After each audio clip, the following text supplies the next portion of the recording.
வணக்கம். சினி மினிமினி நெஞ்சத்தை கில்லாதே இந்த திரைப்படத்தை பற்றி நீங்கள் கேள்விப்பட்டிருப்பீங்க. இன்றைக்கி இருக்கக்கூடிய தலைமுறை எந்தளவுக்கு இந்த படத்தை பற்றி தெரியும் அப்படின்றது தெரியாது. இருந்தாலும் இந்த திரைப்படத்தை பற்றி நீங்கள் கட்டாயம் தெரிஞ்சுக்கிறணும் அப்படின்றதுக்கு காரணம் என்னென்னா, இந்த திரைப்படத்தின் மூலமாகத்தான் சுஹாசினி பட உலகில் கதாநாயகியாக காலடி எடுத்து வைத்தார். நடிகையாக பேசிக்காக உங்களுக்கு என்ன தெரியும்ல, Suhasini basically she was a camera lady, camera woman. ஒளிப்பதிவாளர், புகழ்பெற்ற ஒளிப்பதிவாளரான அசோக் குமாரிடம் உதவி ஒளிப்பதிவாளராக பணியாற்றி அனுபவங்களை பெற்றவர் சுஹாசினி. அடையார் திரைப்படக் கல்லூரியில் அவங்க கேமரா டிபார்ட்மெண்ட் சினிமாட்டோகிராஃபி அதில் பட்டம் வாங்கி வெளியே வந்தவர். வந்த பிறகு பட உலகில் அசோக் குமாருடைய அசிஸ்டண்ட்டாக அவர் பல படங்களில் பணியாற்றி அவங்க ஆக்சுவலாக கேமரா உமனாக வந்திருக்க வேண்டிய சுஹாசினி சிறிதும் எதிர்பாராமல் நடிகையாக அவதாரம் எடுத்து விட்டார் அப்படின்றது அந்த விஷயம் உங்களுக்கு தெரியணும் அப்படின்றது ஒன்று. ரெண்டாவது, இந்த நெஞ்சத்தை கில்லாதே திரைப்படத்தை இயக்கியவர் அருமையான இயக்குனரான மகேந்திரன் சார் டைரக்ட் பண்ண படம் நெஞ்சத்தை கில்லாதே. 175 நாட்கள் ஓடி சாதனை புரிந்த திரைப்படம். இந்த படத்துக்கு பின்னாடி ஒரு சில சுவாரஸ்யமான சம்பவங்கள் இருக்குது. அது என்ன அப்படின்னா, இந்த படத்தை தயாரித்த பட நிறுவனம் தேவி ஃபிலிம்ஸ். தேவி ஃபிலிம்ஸ்னா இப்போ மவுண்ட் ரோட்டில் அண்ணா சாலையில் தேவி படேஸ் தியேட்டர் பார்க்குறீங்கள, தேவி படேஸு, தேவி கலா, தேவி பாலா இதெல்லாம் இருக்குல்ல, அந்த திரை அரங்குகளின் உரிமையாளர் ராஜகோபால் செட்டியார் அப்படின்னு சொல்லிட்டு அவர் தான் இந்த படத்தினுடைய தயாரிப்பாளர். தேவி பேரடைஸ் தியேட்டருனுடைய ஓனர் தான் இந்த படத்தினுடைய தயாரிப்பாளர். தேவி ஃபிலிம்ஸ் பிரைவேட் லிமிடெட் அப்படின்னு அதான் இந்த திரைப்பட தயாரிப்பு நிறுவனத்தினுடைய பேர். தேவி ஃபிலிம்ஸ் மூலமாக தான் இந்த படம் தயாரிக்கப்பட்டது. அப்படி வரும்போது மகேந்திரன் சார் ஒரு கதையை அவர்கிட்ட சொல்லியாச்சு, தயாரிப்பாளர்கிட்ட சொல்லியாச்சு. அவர் குடும்பத்தில் இருக்கவங்க எல்லாருமே அந்த கதையை கேட்டு கதையெல்லாம் ஓகே பண்ணிட்டாங்க. ஓகே பண்ண பிறகு இப்போ நெஞ்சத்தை கில்லாதே நீங்கள் பார்த்தீங்களா, இந்த கதை கிடையாது. அதான் இதில் சுவாரஸ்யமான சம்பவம் சொன்னேன். மகேந்திரன் சார் சொன்ன கதை வேறு கதை. அந்த கதையை கேட்டு எல்லாமே ஓகே பண்ணியாச்சு.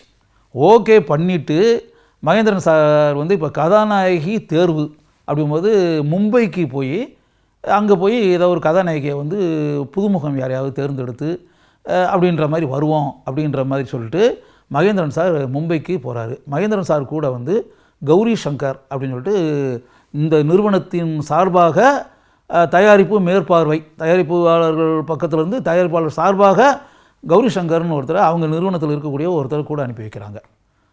அவர் தான் ஆக்சுவலி சொல்ல போனால் அந்த திரையரங்குகளுக்கெல்லாம் நிர்வாகியாக இருந்தவர் கௌரி சங்கர் தான். அந்த கௌரி சங்கரை அனுப்புகிறாங்க. கௌரி சங்கர், மகேந்திரன் இவங்க ரெண்டு பேரும் மும்பைக்கு போய் அங்கே ஹோட்டலில் தங்கியிருக்கிறாங்க. தங்கி இருக்கும்போது இப்போ போய் கதாநாயகி தேர்வுக்காக போயிருக்காங்க அப்படி வச்சுக்கோங்க. அங்கே போய் இப்போ யாராவது மாடலிங் கோஆர்டினேட்டர் யாரையாவது கூப்பிட்டு ஆர்டிஸ்ட் செலெக்ஷன் இந்த மாதிரி சில இதை வச்சு நடிகைகளை போகிற புகைப்படங்களை பார்த்து தேர்ந்தெடுப்பாங்க. இது அன்றைக்கி இருக்கக்கூடிய காலகட்டம் அது தானே. அப்படி தான் கதாநாயகிகளை தேர்ந்தெடுப்பது அப்படி வச்சுக்கோங்க. இவங்க போய் தங்கி இருக்கக்கூடிய ஒரு இடத்துல டைரக்டர் மகேந்திரன் சார் அப்படியே உட்காந்துருக்காரு. ஒரு நாள் காலையில் உட்காந்துருந்து ஜன்னல் வழியாக அப்படியே வெளியே பார்த்துக்கிட்டு இருக்காரு. அப்போ இவங்க உட்கார்ந்துருக்க இடத்துல இருந்து அந்த சாளரத்தின் வழியாக பார்க்கும்போது ஒரு மிகப்பெரிய உயரமான ஒரு கட்டடம். அந்த கட்டடத்தினுடைய மொட்டை மாடின்னு இருக்குல்ல, ஓப்பன் டெரஸ். அந்த ஓப்பன் டெரஸில் ஒரு இளம் பெண் ஜாகிங் போகிறாங்க. அப்படி நம்ம காலை நேரத்தில் ஜாகிங் போகும்ல, அந்த பேட்டர்னில் ஜாகிங் ஒரு ஏர்லி மார்னிங் நடந்துகிட்ருக்கு. இந்த மேட்ரு ஒரு ஏர்லி மார்னிங்னு வச்சுக்கோங்களேன், ஒரு 6 மணி பொழுது விடிஞ்சு அந்த பேட்டர்னில் நடந்துக்கிட்டு இருக்குது.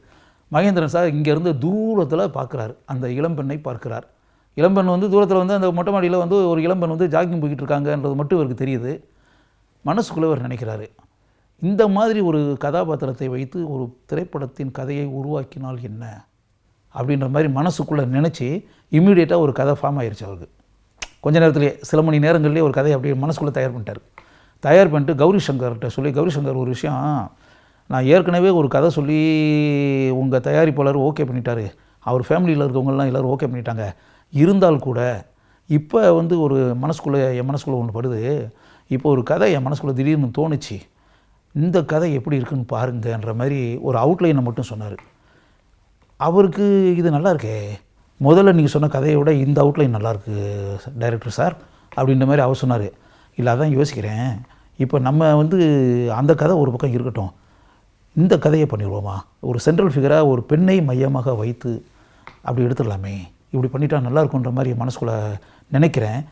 இதை நான் ஸ்கிரிப்ட் பண்ணி இதை தயாரிப்பாளர்கிட்ட சொல்லி இந்த படத்தை இப்போ நம்ம பண்ணுவோம் அப்படின்ற மாதிரி சொல்லிவிட்டு பாம்பேக்கு போனதே கதாநாயகி தேர்வு செய்கிறதுக்கு வேறு கதைக்கு போன இடத்துல ஜாகிங் போய்கிட்டு இருக்கக்கூடிய ஒரு இளம்பெண்ணை பார்த்து மகேந்திரன் சாருடைய மனசில் வேறு கதை உற்பத்தியாகி சென்னைக்கு வந்த பிறகு ஒரு திரைக்கதை அமைச்சு இந்த கதையை போய் தேவி ஃபிலிம்ஸ் ஓனர்கிட்ட போய் சொல்லி அந்த கதை அவருக்கும் பிடிச்சி போய் அவங்க குடும்பத்தில் இருக்கவங்க எல்லாருக்குமே பிடிச்சி போய் முதல்ல மகேந்திரன் சார் சொன்ன கதையை விட இந்த கதை நல்லா இருக்குன்னு சொல்லி எல்லாருமே சம்மதித்து எடுக்கப்பட்ட திரைப்படம் தான் நெஞ்சத்தை கில்லாதே.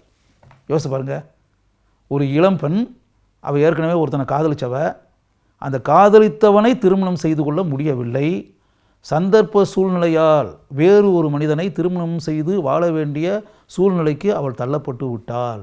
இப்போ வேறொரு மனிதனுடன் அவள் குடும்ப வாழ்க்கை நடத்தி கொண்டிருக்கிறாள். சிறிதும் எதிர்பாராமல் அவள் என்றோ காதலித்த அந்த காதலனையும் சந்திக்க வேண்டிய சூழல் உண்டாகிறது. அதற்கு பிறகு என்ன நடக்கிறது? இரு ஆண்களுக்கு நடுவில் தவித்து கொண்டிருக்கக்கூடிய ஒரு இளம்பெண். யோசிச்சு பாருங்க, திஸ் இஸ் நெஞ்சத்தை கில்லாதே. அந்த மைய கதாபாத்திரத்தில் நடித்தவர் சுஹாசினி. அந்த ஏற்கனவே இருந்த அப்படி அந்த காதலன் அப்படின்றது ஒன்று இல்லையா, அந்த கதாபாத்திரத்தில் நடித்தவர் மோகன். இப்போ வாழ்ந்துக்கிட்டு இருக்கக்கூடிய கதாபாத்திரம் கணவனாக Pratap Pothen. Central figure is Suhasini. Suhasini இந்த இரண்டு ஆண்களுக்கு மத்தியில் எப்படி மன ரீதியாக போராடி கொண்டு வாழ்க்கையில் பல சிரமங்களை அனுபவித்து கொண்டு பல இன்னல்களை அனுபவித்து கொண்டு எப்படிப்பட்ட மன சிக்கல்களுக்கு ஆளாகி தவிக்கிறாள் அப்படின்றதான் கதை. யோசிச்சு பாருங்கள். அதனால தான் இந்த படம் மிகப்பெரிய வெற்றி பெற்று இன்னைக்கு வர பெண்களுடைய மனதில் நீங்காத இடத்தை பிடித்து நெஞ்சத்தை கில்லாதே திரைப்படம் வாழ்ந்து கொண்டிருக்கிறது. அப்படின்னா அதுக்கு காரணம் இதுதான். இது பிறகு என்னென்னா, இந்த கதாநாயகின்ற ஒரு பிரச்சனை வருதில்ல, சுஹாசினி எப்படி கதாநாயகி ஆனார், கதாநாயகியை யாரை போடலாம் அப்படி இப்படிங்கும்போது மகேந்திரன் சார் முதல்ல நினச்சது பத்மினி கோலாப்பூரின்னு சொல்லிட்டு அந்த காலத்தில் ரொம்ப ஃபேமஸான இந்திய ஆர்டிஸ்ட் இருந்தாங்களே, அவங்கள தான் மனசுக்குள்ள நினச்சிருக்காரு. அநேகமாக நான் நினைக்கிறேன் முதல்ல அவங்கள ஏதோ நேரில் செஞ்சாங்களா இப்படி ஃபோனில் பேசினாங்களான்னு தெரியல, ஏதோ ஒரு முயற்சி பண்ணி பார்த்துருக்காங்க. அந்த மேட்டர் கரெக்டாக மெட்டீரியலைஸ் ஆகலை. ஏன்னா அப்போ பத்மினி கோலாபுரி வந்து ஹிந்தியில் நிறைய படம் நடிச்சுட்டு இருந்தாங்க. அதனால் தமிழில் வந்து நடிக்கிறதுக்குன்னு போது அவங்களுக்கு கால்ஷீட்டு இந்த பிரச்சனைகள் இருந்திருக்கும், அவைலபிளாக இருந்திருக்க மாட்டாங்க. அப்படி வரும்போது ஒரு புது நடிகையை அறிமுகப்படுத்தலாமே அப்படின்னு மகேந்திரன் சார் நினச்சி அப்படி வரும்போது சுஹாசினி ஏற்கனவே உதிரிப்பூக்கள் படத்தில் சாருஹாசன் அதில் நடிச்சிருக்கார் இல்லையா, அதில் ஆக்சுவலாக கேமரா அசிஸ்டண்ட் அசோக்குமார் தான் கேமரா, அசோக்குமாருக்கு அசிஸ்டண்ட்டாக சுஹாசினி ஒர்க் பண்ணுறாங்க. சாருஹாசன் அதில் ஏற்கனவே நடிச்சிருக்கார் உதிரிப்பூக்கள் படத்தில். அந்த படத்தில் டைரக்டர் மகேந்திரன் சார் அவங்க அப்பா சாருஹாசனை பார்க்குறதுக்காக சுஹாசினி பல தடவை ஷூட்டிங் ஸ்பாட்டுக்கு வந்து அவங்க அப்பா கூட பேசி அப்படின்றதெல்லாம் பார்த்துருக்காருல. அப்போ மகேந்திரன் சார் நினைக்கிறாரு, இந்த கதாபாத்திரத்துக்கு ஆக்சுவலாக சுஹாசினியவே நம்ம போடலாமே, அந்த பேட்டர்னில் ஒரு இளம் பெண் தானே வேணும் அப்படின்னு சொல்லி சாருஹாசன்கிட்ட போய் சொல்லி, அப்புறம் சாருஹாசன் சுஹாசினிகிட்ட சொல்லி, சுஹாசினி வந்து சிறிதும் எதிர்பாராமல் நடிகை அப்படின்னா அவங்க மனசுக்குள்ள அதை நினச்சதே இல்லை, திடீர்னு ஒரு வாய்ப்பு வருது அப்படின்னா அப்புறம் எல்லோரும் சொல்லி சம்மதிக்க வைத்து சுஹாசினி அந்த திரைப்படத்தினுடைய கதாநாயகியாக நெஞ்சத்தை கில்லாதே திரைப்படத்தில் நடிக்க வந்தார். இதுதான் சுஹாசினி கதாநாயகியாக வந்ததுக்கு பின்னாடி இருக்கக்கூடிய சுவாரஸ்யமான சம்பவம். அதுக்கப்புறம் பிரதாப் போத்தன் அப்படின்னாலே ஒரு எக்ஸென்ட்ரிக் கேரக்டர் அப்படின்ற மாதிரிலாம் இருக்கலாம். இதில் எக்ஸென்ட்ரிக் கேரக்டர்லாம் இல்லை, ஒரு வெரி குட் கேரக்டர்.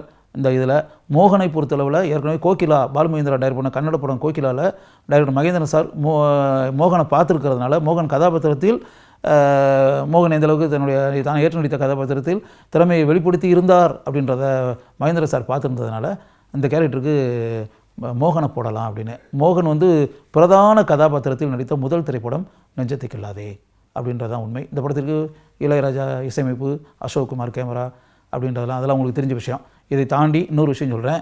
இந்த படத்தினுடைய படப்பிடிப்பு மைசூரில் வந்து மைசூர் பெங்களூர் அப்படிலாம் அங்கே தான் நடந்துச்சு. இது மகேந்திரன் சாரே பல நேரங்களில் இந்த மேட்டரை என்கிட்ட சொல்லியிருக்காரு. அது உங்களுக்கு தெரியாத தகவலை அதை நான் சொல்லிடுறேன். இந்த பருவமே சாங் இருக்குல்ல, பருவமே அந்த பாட்டு கேட்டிருப்பீங்கள, அப்படியே நெஞ்சத்துக்கு இல்லாதே அப்படின்னா அந்த பாட்டு தான் நம்ம ஞாபகத்தில் வரும். புதிய பாடல் பாடு அப்படின்னு வரும்ல, அப்போ இந்த பருவமே புதிய பாடல் பாடு அப்படின்ற அந்த பாட்டு இருக்குல்ல, இதை வந்து ஆக்சுவலாக நீங்கள் வந்து மிஸ்ட்டு இருக்கும், பனி மூட்டம் மூடு பனி, அதுக்கு மத்தியில் அப்படியே மோகன் சுஹாசினி ரெண்டு பேரும் ஜாகிங் அப்படி போகிறது மாதிரி அப்படி எடுத்துருப்பாங்க.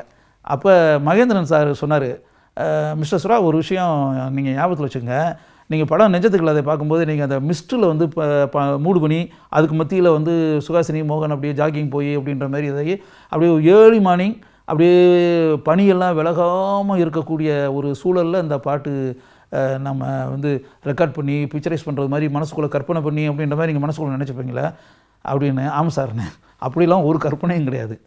2 பேரும் ஒரு ஒரு ஒரு காதல் உணர்வை வெளிப்படுத்தக்கூடிய ஒரு காட்சி அப்படின்ற மாதிரி இளையராஜாட்ட நான் சொன்னேன். இந்த பாடலை வந்து பஞ்சு அருணாச்சலம் எழுதினார். ஆக்சுவலாக இந்த பாடல் ஒளிப்பதிவாச்சு. இது ஏர்லி மார்னிங்கில் மிஸ்ட்டு இருக்கக்கூடிய ஒரு சூழலில் படமாக்கின்ற மாதிரி நாங்கள் மனசுக்குள்ளெல்லாம் நினைக்கவே கிடையாதுன்னு. நாங்கள் ஷூட்டிங்க்கு போன இடத்துல கப்பன் பார்க் பெங்களூர், அங்கே போன இடத்துல மிஸ்ட்டு இருந்துச்சு காலையில் நேரத்தில். ஆக்சுவலாக நாங்கள் ஷூட் பண்ணலான்னு சொல்லிட்டு போனோம். மிஸ்ட்டு அப்படியே பனி விலகாமல் இருந்துச்சு. எங்கே பார்த்தாலும் மூடு பனி மிஸ்ட்டு அப்படி வர்றதுனால அப்போ அசோக்குமார் முதல்ல நினச்சாரு, இப்போ இந்த மூடு பனியெல்லாம் விலகி போய் எப்போ வெயில் வர்றது, நம்ம எப்போ ஷூட் பண்ணுறது, எப்போ சன் தன்னுடைய முகத்தை காமிக்கிறது, சூரியன் நம்ம எப்போ பிக்சரைஸ் பண்ண ஆரம்பிக்கிறது, ஷூட்டிங் ஆரம்பிக்கிறதுன்னு நினச்சி அந்த மனக்குழப்பத்தில் இருந்தார். அப்போ நான் தான் மகேந்திரன் சார் சொல்கிறார், அசோக்குமார்கிட்ட சொன்னாராம், அசோக்குமார் ஒன்று செய்யுங்களேன், எதுக்கு சூரியன் வரணும், எதுக்கு வெளிச்சம் வரணும், அது ஒன்றும் தேவையில்லையே, இந்த மிஸ்ட்லேயே இந்த சாங்கை நம்ம பிக்சரைஸ் பண்ணால் என்ன அப்படின்ற மாதிரி சொல்லி நாங்கள் சூரியன் வருவதை எதிர்பார்த்து, இன்னும் சொல்ல போனால் சூரியன் வராமல் இருக்கிறதே நல்லதுன்னு நினச்சோம். நாங்கள் மனசுக்குள்ளே நினச்சி இந்த மிஸ்ட்லேயே இந்த சாங் எடுப்போம், மூடு பனிக்கு மத்தியிலேயே அப்படின்னு நினச்சி இந்த பாடலை நாங்கள் படமாக்கினோம். அது மிஸ்ட்டுன்ற மாதிரி மனசுக்குள்ளே நினச்சி இளையராஜாட்ட சொல்லி அதுக்காக போடப்பட்ட பாடலும் கிடையாது, அதுக்காக போடப்பட்ட டியூனும் கிடையாது, அதுக்காக ரெக்கார்ட் பண்ணப்பட்ட வரிகளும் கிடையாது. போன இடத்துல இயற்கையே எங்களுக்கு இப்படி ஒத்துழைச்சிச்சு, கோஆப்ரேட் பண்ணிச்சு. அதுதான் அந்த பாடலுடைய வெற்றிக்கு பெரிய காரணமாக அமைந்தது அப்படின்னு சொல்லி உண்மையிலே ஆச்சரியப்பட்டேன். அந்த பாட்டு நல்லா இருக்கிறது காரணமே அந்த மிஸ்டில் அந்த பாட்டு பிக்சரைஸ் பண்ணதுனால தான். அது யோசிச்சு பாருங்கள், மகேந்திரன் சார் கொஞ்சம் கூட கற்பனை பண்ணவே இல்லை. போன இடத்துல அந்த மிஸ்ட்டு இருந்திருக்கு, இவங்க பிக்சரைஸ் பண்ணியிருக்காங்க. அதுதான் உண்மையான ரீசன். இதை தாண்டி அப்படியே வந்து அந்த இதில் வந்து அதில் அந்த இது இருக்கும், 2 பேரும் ஜாக்கிங், அந்த சவுண்ட் இருக்குல்ல, ஷூ அந்த சவுண்டு, அது இளையராஜா வந்து தன்னுடைய காலனி அதை தட்டிக்கிட்டே உண்டாக்குன சவுண்ட், டக் டக் டக் டக் அந்த சவுண்ட். யோசிச்சு பார்த்தீங்கன்னா இன்றைக்கி அதுக்கு வந்து அந்த நெஞ்சத்துக்கில்லாத திரைப்படத்தில் இடம்பெற்ற பருவமே அப்படின்ற அந்த பாடலை அப்படியே நீங்கள் கேட்டு பாருங்கள். கேட்டு பார்த்தீங்கன்னா உங்களுக்கு அந்த பாடலின் மீதும் அந்த பாடல் படமாக்கப்பட்ட விதத்தின் மீதும் அந்த திரைப்படத்தின் மூலமும் அந்த திரைப்படத்தின் மீதும் அந்த திரைப்படத்தை இயக்கிய மாபெரும் மகத்தான இயக்குனரான மகேந்திரன் மேலேயும் உங்களுக்கு அளவற்ற மதிப்பு மரியாதையும் உண்டாகும். இந்த நெஞ்சத்துக்கில்லாத திரைப்படத்தினுடைய உருவாக்கத்திற்கு பின்னால் இப்படிப்பட்ட பல சுவாரஸ்யமான சம்பவங்கள் இருக்கின்றன என்பதை நீங்கள் தெரிந்து கொள்ள வேண்டும் என்பதற்காகவே இங்கு நான் இதை பதிவு செய்கிறேன்.